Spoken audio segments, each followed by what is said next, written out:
Growing up, I drew my houses not like I saw them, but like I could draw them. By this I mean I drew them as my tender dexterity allowed, and of course I also mean that I drew them as if I could, as if the house sprung forth from my mind to the page in direct transfer, as if doubt lived somewhere else, as if I were an artist. The houses had straight walls on the page, sturdy, wieldy, unweathered, compact in edgewise space if not time. The walls were infinite, they spread out. I carried them from infancy's understanding of safety, and still now they stand in my dreams. Narrow knifed corners laid edge to space, nothing to determine where they stood because the walls were always first. Their edges demanded that I calculate the velocity of the W birds in the sky. A mishap would shear the W to a U if it came too fast and didn't see the sharpness of that edge. The thin line acted like an invisible sliding glass door, and I had a responsibility to the page that blood not be let by my blame. Birds, then, must, fly high, soar where they cannot mistake a corner of those walls for being imperceptible, and cleave their wholeness into halfness.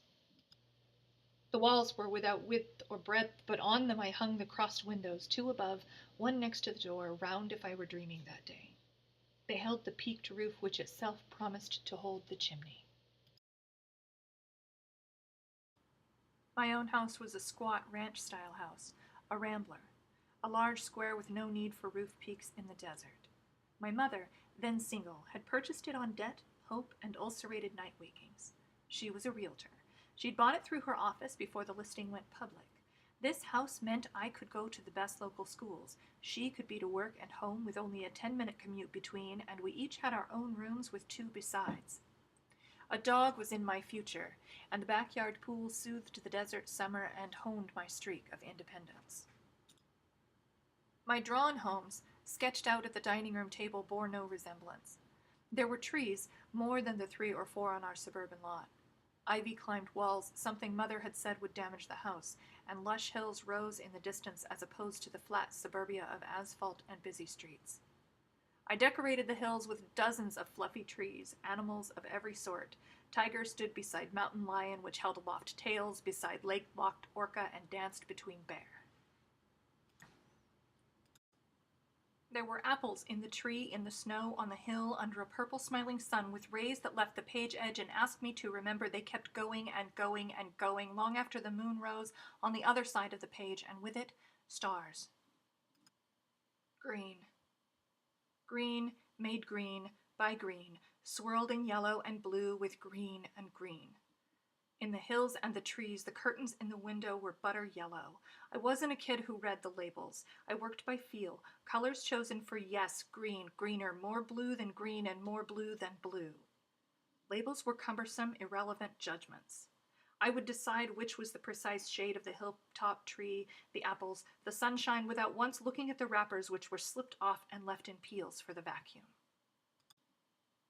My own home, my owned home, is a 2-story wrong color because the previous owner got a deal on paint that was a mistake achievement.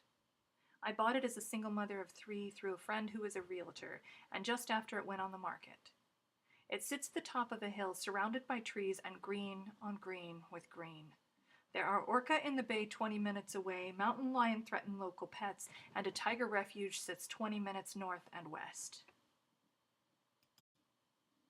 I sit down at my dining room table to draw a house. I cannot do this, cannot create the lines in my head, have no ability to deliver a Victorian mansion to the paper, am unprepared to allow a W-bird flight from my pen. How to draw a sparrow? I asked Google. Which brown? Umber, chestnut, plain? The birds are lame, flightless attempts. The woman on YouTube makes it look easy. I cannot shade in ink. There is no smudge in permanence. The walls are angled, wobbly old knees, and my attempt at a turret resembles a tin can on the freeway. The roof is a far right-leaning confusion of shingles that began as rectangles and became triangles from a hurried hand.